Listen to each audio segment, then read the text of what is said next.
नमस्कार, जनसेतु सुपरफास्ट देख रहे हैं आप। मैं हूं अंजलि आपके साथ। आज हम बात करेंगे आज के तमाम बड़ी खबरों की, तो चलिए शुरू करते हैं। नेता प्रतिपक्ष राहुल गांधी प्रधानमंत्री नरेंद्र मोदी और गृह मंत्री अमित शाह पर हमलावर है। राहुल ने कहा कि पीएम मोदी और अमित शाह जैन जी को डरा धमकाकर चुप नहीं करा सकते। पहले आपने जैन जी की हड्डियां तोड़ी, अब उनके खिलाफ एफआईआर कर रहे हैं, उनके अकाउंट्स बंद करवा रहे हैं। अब भारत का अतीत है, भारत के भविष्य के साथ कैसा बर्ताव करते हैं इसे लेकर सावधान रहिए। दिल्ली में छात्रों के प्रदर्शन में शामिल लोगों पर कोई कानूनी कार्रवाई नहीं होगी। दिल्ली सरकार ने बड़ा फैसला किया। प्रदर्शन के दौरान जिन्हें गिरफ्तार किया गया था, हिरासत में लिया गया था, उन मामलों की समीक्षा की जाएगी और जल्द ही रिहा करने की प्रक्रिया शुरू होगी। सरकार सुप्रीम कोर्ट के निर्देशों का पालन करेगी, लेकिन जिनका आपराधिक रिकॉर्ड है उन्हें राहत नहीं मिलेगी और उन पर एक्शन लिया जाएगा। कावेरी जल विवाद को लेकर बीजेपी ने कर्नाटक की शिव कुमार सरकार के खिलाफ मोर्चा खोल दिया। मांड्या में केआरएस धाम के पास बीजेपी नेता और कार्यकर्ताओं ने प्रदर्शन किया। कांग्रेस सरकार के खिलाफ जमकर नारेबाजी की। कुछ प्रदर्शनकारियों को पुलिस ने हिरासत में लिया। बीजेपी ने सीएम जीके पर इस मुद्दे पर राजनीति करने का आरोप लगाया, तो वहीं भारी विवाद के बाद रविवार को सीएम जीके ने कावेरी मुद्दे को लेकर सर्वदलीय बैठक बुलाई। कन्नड़ समर्थक संगठनों ने 13 अगस्त को कर्नाटक बंद का ऐलान किया है। कर्नाटक में सोमवार शाम 5 बजे डीके शिव कुमार सरकार का मंत्रिमंडल विस्तार होगा। सूत्रों के मुताबिक रविवार शाम या सोमवार सुबह तक संभावित मंत्रियों की सूची को पार्टी नेतृत्व की ओर से अंतिम मंजूरी मिल जाएगी। डीके के मुख्यमंत्री बनने के बाद से ही लगातार कैबिनेट विस्तार की चर्चा चल रही है, जिस पर अब विराम लग सकता है। गुरुवार को दिल्ली में सीएम डीके और पूर्व सीएम सिद्धारमैया ने पार्टी आलाकमान के साथ मीटिंग की थी।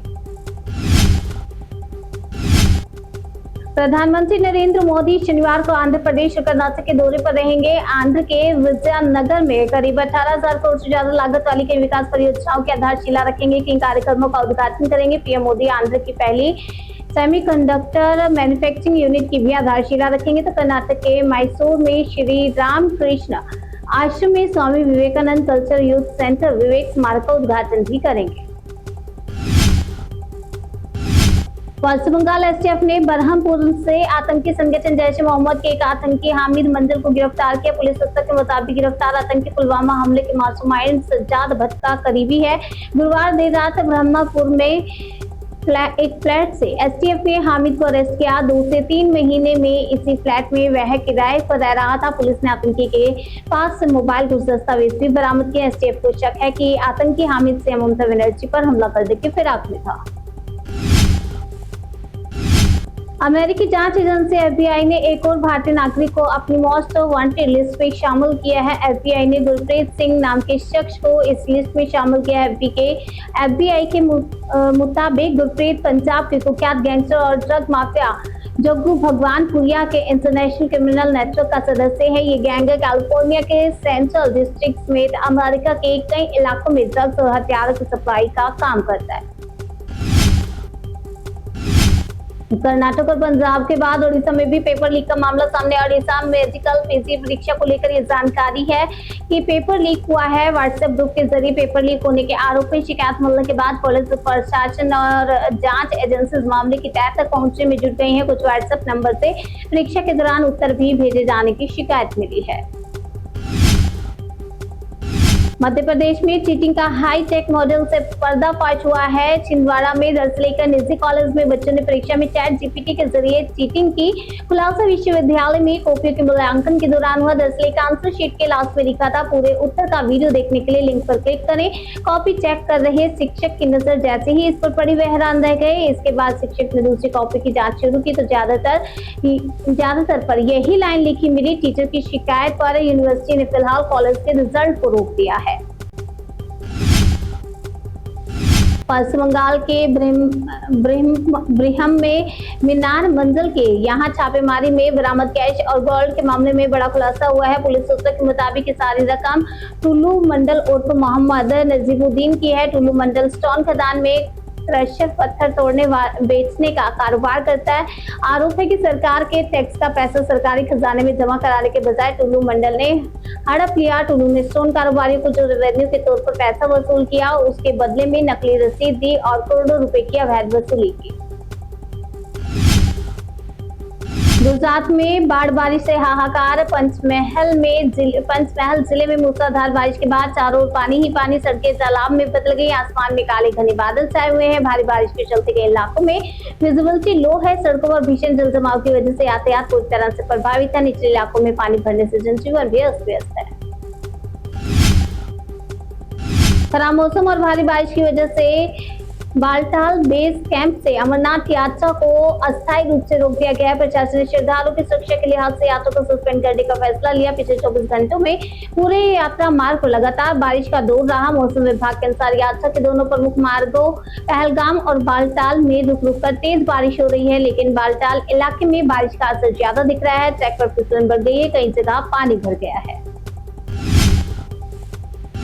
देहरादून में शादी के 8 महीने बाद महिला ने सुसाइड किया। आत्महत्या से पहले महिला ने वीडियो बनाया, अपनी आप बीती सुनाई। वीडियो में महिला ने कहा, अब सहन नहीं हो रहा है। मृतका की मां ने बेटी के ससुराल पक्ष पर हत्या का आरोप लगाया। पति, सास और ननद के खिलाफ शिकायत दर्ज कराई है। दहेज प्रताड़ना, मानसिक रूप से प्रताड़ित करने का आरोप है और मामले में मुख्यमंत्री धामी ने CBCIT जांच के आदेश दिए हैं।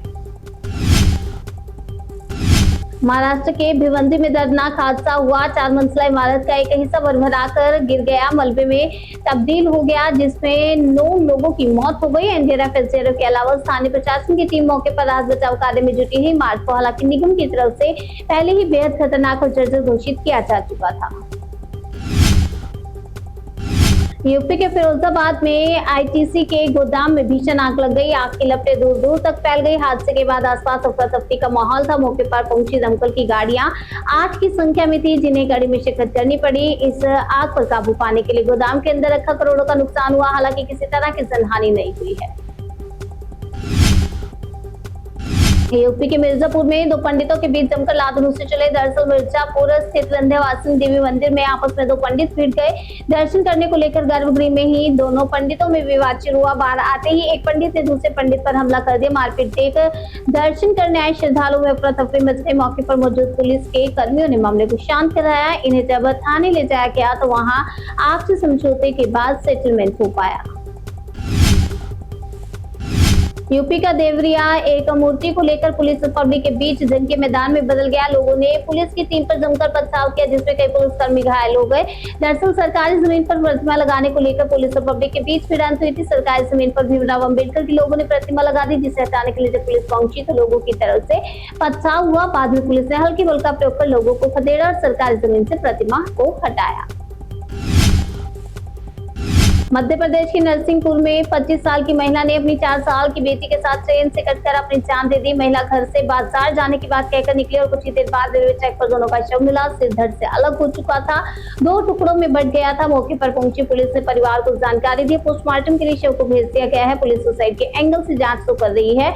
इसके अलावा ससुराल और मायका दोनों पक्षों से बातचीत भी पुलिस की तरफ से की जा रही है।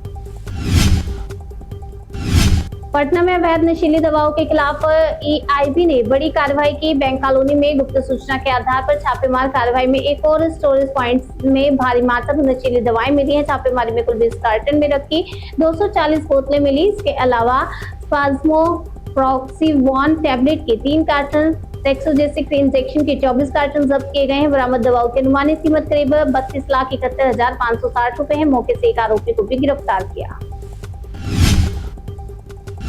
खबर दिल्ली से IB अधिकारी अंकित शर्मा हत्याकांड में ताहिर हुसैन समेत 5 दोषियों को उम्र कैद। 2020 के दिल्ली दंगों के दौरान IB अधिकारी अंकित शर्मा की हत्या के मामले में कड़कड़ुमा कोर्ट ने पूर्व पार्षद ताहिर हुसैन समेत 5 दोषियों को उम्र कैद की सजा सुनाई है। कोर्ट ने कहा कि यह बेहद गंभीर घटना थी, जिसने समाज को झकझोर दिया। दिल्ली पुलिस ने दोषियों के लिए फांसी की सजा की मांग की।